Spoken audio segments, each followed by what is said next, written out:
Oi, gente! Já começou junho, né? Acabou, a gente já tá no meio do ano, a gente já tá no meio de 2021, porque a vida é assim, né? Ela passa correndo. Parece que foi ontem que eu tava fazendo o meu jantar de Natal, mas a gente já tá em junho.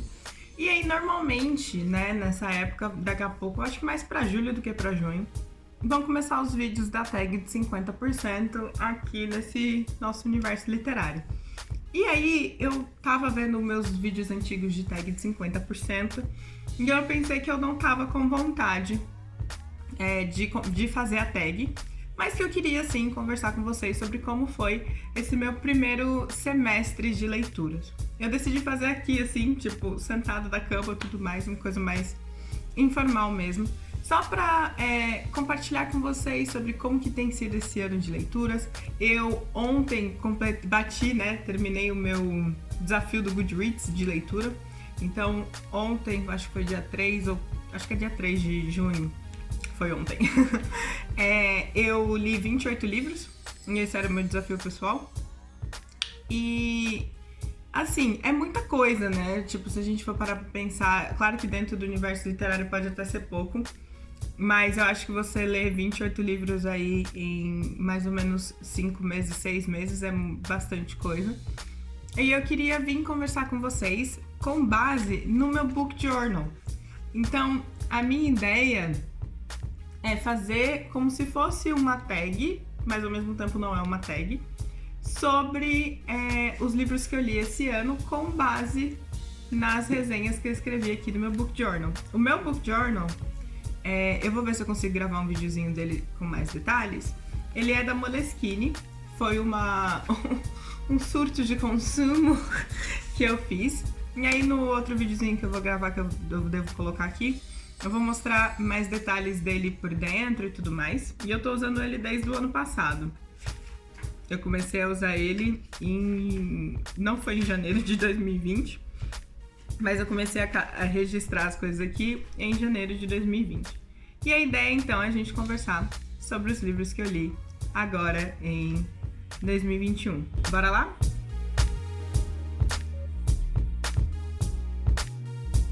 Janeiro. Em janeiro eu li 4 livros. E desses 4 livros, 2 ficaram mais na minha memória. E foram livros, assim, que até agora eu continuo pensando neles. Um faz parte de um projeto, do projeto Lendo Jabuti, que é o Da Minha Janela. É um livro infantil, muito bonitinho, muito fofo, que fala sobre a favela e descreve a favela numa linguagem para criança. E eu achei muito, muito tocante. Eu fiz um vídeo aqui pro canal sobre esse livro, eu vou deixar nos cards pra vocês darem uma olhada, pra vocês poderem conhecer essa história, ler um livro premiado, né? E também trazer a discussão de desigualdade social pra dentro de casa, pra conversar sobre isso com as crianças de uma maneira leve e lúdica. Então eu continuo pensando nesse livro. Ele não foi 5 estrelas, ele não foi favoritado pra mim, mas eu acho que ele é de extrema importância. E, por exemplo, eu daria esse livro de presente pra amigas que vão ter filhos, ou mesmo se, tipo, se eu fosse ter um filho, eu ia querer que a criança tivesse esse livro. E o outro livro que eu li em janeiro, que ficou também muito na minha cabeça, e esse foi 5 estrelas favoritado da vida, foi o Recordações do Escrivão Isaías Caminha, que eu li pro Clube dos Inscríveis, do Alec. E foi uma leitura extremamente maravilhosa. Foi um livro, assim, que me trouxe uma outra perspectiva sobre a obra do Lima Barreto. Foi um livro que abriu a minha mente, que fez com que eu me interessasse pelo curso, por exemplo, que eu fiz, que foi o curso sobre a representatividade do negro na literatura brasileira, que eu tô devendo fazer um vídeo sobre esse curso, mas eu vou fazer. E esse livro, e depois eu li também um conto logo em seguida, um convite da La Petite Mostrinha no Instagram, que a gente fez uma live pra conversar sobre o conto Cló, também do Lima Barreto. Então eu li ali esses dois, tipo, eu terminei Recordações do Escrivão no dia 31 de janeiro e eu li Cló no dia 17 de fevereiro, assim, foi um logo depois do outro. E foi muito legal entrar em contato com esse autor fora do que a gente aprende na escola. e conseguir ver mais a fundo a obra literária dele. Então, esses foram os meus 2 livros preferidos de janeiro. Em fevereiro, pelo jeito aqui, eu só li 3 livros. O que aconteceu em fevereiro? Mas tudo bem. Então, eu só li 3 livros em fevereiro. E nenhum deles vale... Não é que não vale mencionar. Cló, já mencionei. E aí depois eu li também mais um livro de não ficção sobre a história da República no Brasil, com base também no projeto Lendo Jabuti. E eu li Senhora pro Clássicos Não Mordem. Mas assim, todos os livros que passaram e que não deixaram nenhuma marca, além de Cló, que eu fiz essa conexão, né, com o escrivão Isaías Caminha. Então, nenhum favorito ou nenhum memorável em fevereiro. Mas aí também, tipo, em março eu compensei e li 5 livros. E desses 5 livros tem 2 que eu quero mencionar aqui, que eu gostei demais. O primeiro foi Lady Susan, que quem me conhece sabe, o tempo inteiro eu tô falando desse livro. Gente, se você tem dificuldade de ler Jane Austen, se você não gosta de Jane Austen, se você leu todos os romances dela e não gostou, acha um porre, leia. Ou de preferência, ouça, que o audiobook desse livro é maravilhoso. Lady Susan. Lady Susan, a nossa grande safada, uma piranhuda, cachorrona do século XIX. Eu amo essa história, gente. Eu amo demais essa história. Foi um dos audiobooks mais divertidos que eu já ouvi. E ele vai falar da história da Lady Susan, que é uma mulher já com mais de 30 anos, viúva, falada, mal falada, todo mundo fofoca dessa mulher. E ela fica nessa coisa de falem bem, falem mal, falem de mim. Ela é ótima. Lady Susan é um ícone. Ela é o momento. Gente, por favor, corram atrás. É uma noveleta, tipo assim, não chega nem a ser um romance. E ele é epistolar, então é contado em forma de cartas. Por isso que eu tô falando que se vocês tiverem oportunidade, se vocês conseguem ouvir audiobook em inglês, seria muito bom procurar pelo audiobook, porque no audiobook, cada carta é por um personagem. E aí é lido por um ator. Então é bem legal, assim, que você consegue ver a dinâmica dos personagens, quem tá mandando a carta pra quem tá reclamando dela pra quem, assim, é muito, muito legal. Juro, Lady Susan eu me empolgo demais porque é maravilhoso, assim, tá disparado, tipo, numa das melhores leituras do ano, com certeza. E de março foi o principal destaque. E o outro destaque de março foi O Avesso da Pele, do Jefferson Tenório. E esse já vai para um outro lado completamente, porque é um livro muito pesado. É um livro que fala sobre a estrutura racial brasileira de uma maneira tão crua e tão direta e tão real, assim. E é escrito em segunda pessoa, que também foi muito interessante e diferente. Eu ainda não tinha lido nenhum livro em segunda pessoa. E esse livro, pra mim, assim, ele tocou em lugares muito doídos, assim. Ele me fez chorar, ele me fez refletir a minha condição, ele fez com que eu refletisse sobre a condição dos homens negros da minha família. Então é um livro muito legal, muito bom, mas que a discussão vai ser, né, mais profunda e mais densa, se comparado com Lady Susan, que é só tipo pegação e festa na Inglaterra do século XIX. Gente, eu tô meio chocada aqui, porque eu acabei de ver que em abril eu li 9 livros. Socorro, amiga, tudo bem? Precisa de ajuda? Tudo bem que tinha alguns livros pequenininhos, como O Amanhã Não Está à Venda, Pequeno Manual Antirracista, teve um conto, teve um livro infantil e tal, mas socorro, 9 livros em abril? Então tá bom. Foram 9 livros em abril, eu nem sei qual que eu vou falar. Não, mentira, eu sei sim. De todos esses 9 livros que eu li em abril, também disparado, o que mais se destaca pra mim foi Brit Marie Esteve Aqui. E eu já fiz um vídeo sobre ele, eu vou deixar também aqui linkado, e eu quero ler tudo desse autor, e eu não costumo ser fã de autor, eu não tenho essa coisa de preciso ler tudo que esse cara publicou, mas com Brit Marie eu quero ler tudo que o Frederick Backman escreveu. E Brit Marie também foi um...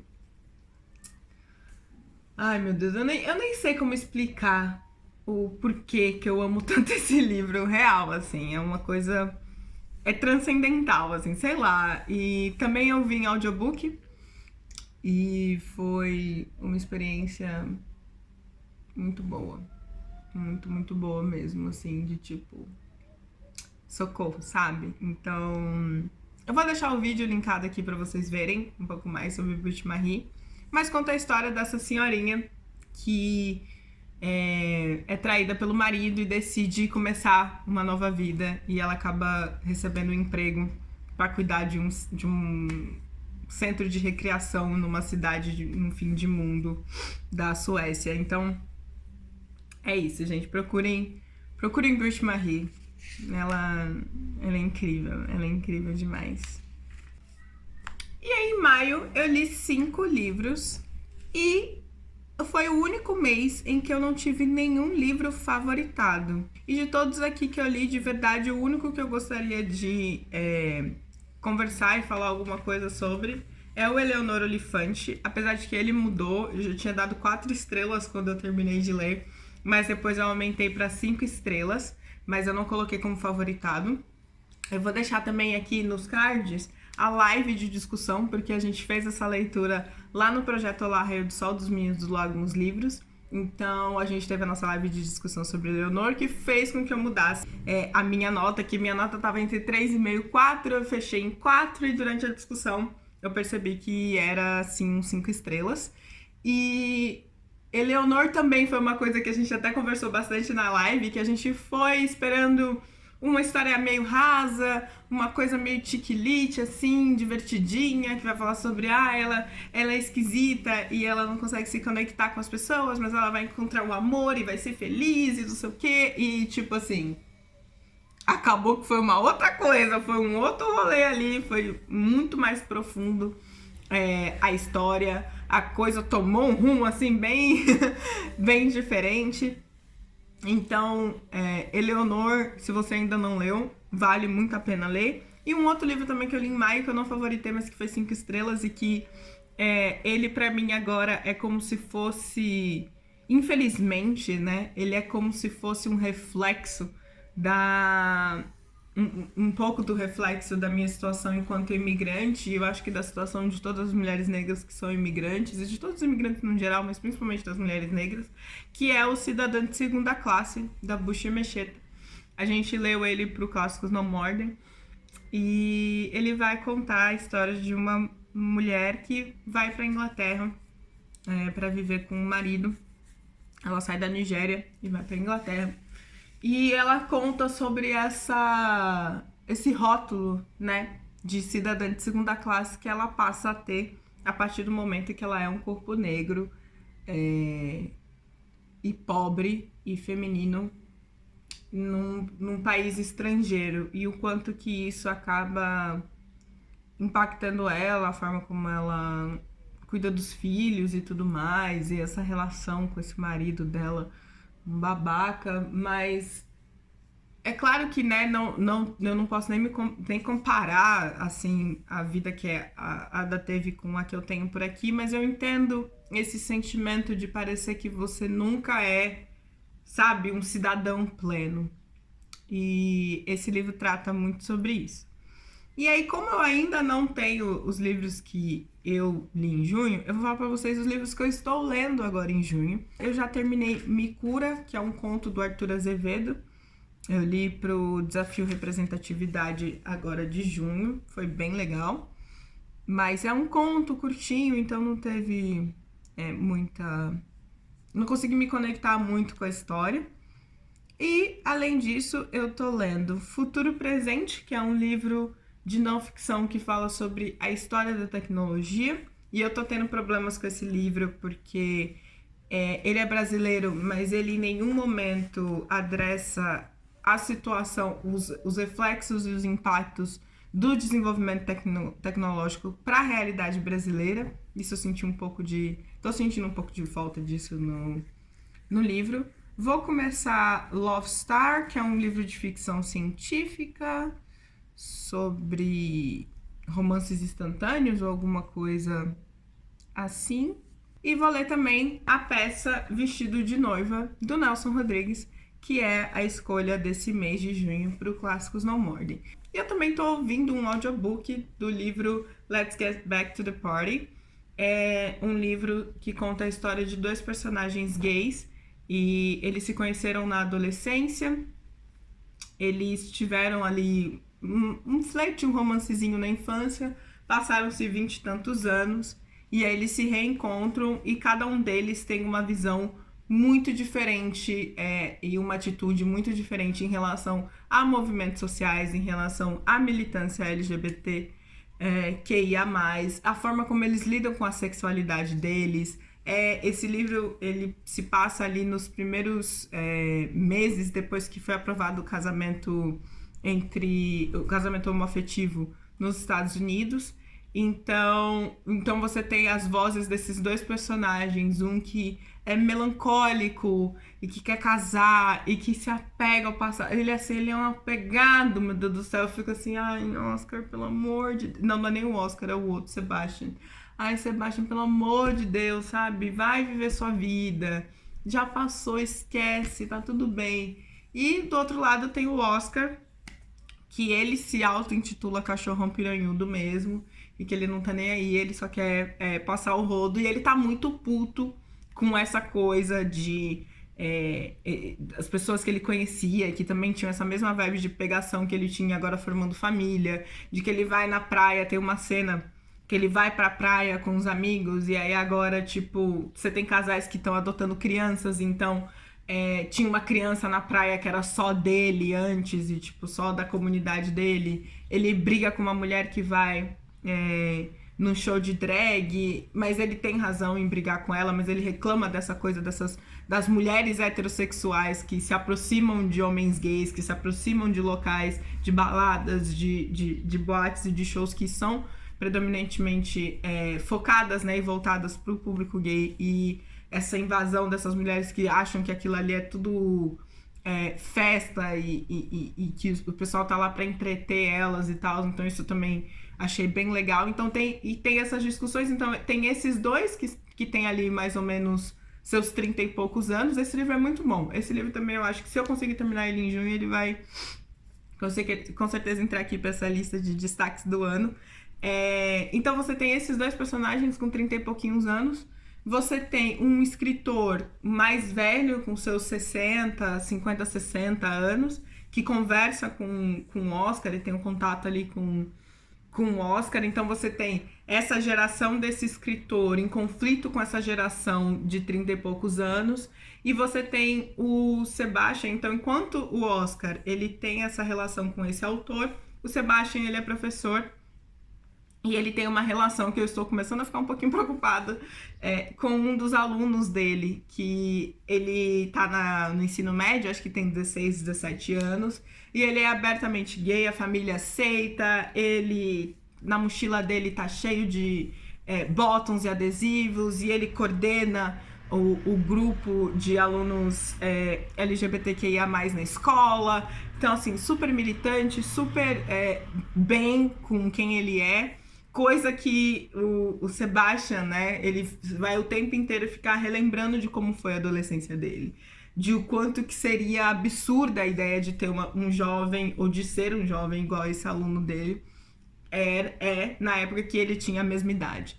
E ele começa a criar não sei se é uma admiração, uma paixão, ele tá nesse momento aí, criando uma paixão, alguma coisa com esse aluno, e eu tô bem preocupada por onde vai esse caminho aí, mas então são isso. Então a ideia desse livro é você tá com 3 gerações, né, a mais velha, a contemporânea e a mais nova, de homens gays, e como que cada um deles se define, se relaciona, se interpreta, né, o mundo ao redor. Então tá bem legal. Então esse livro também, Let's Get Back to the Party, é muito caro o e-book dele. Então se você tiver Storytel ou Scribd, tem um audiobook.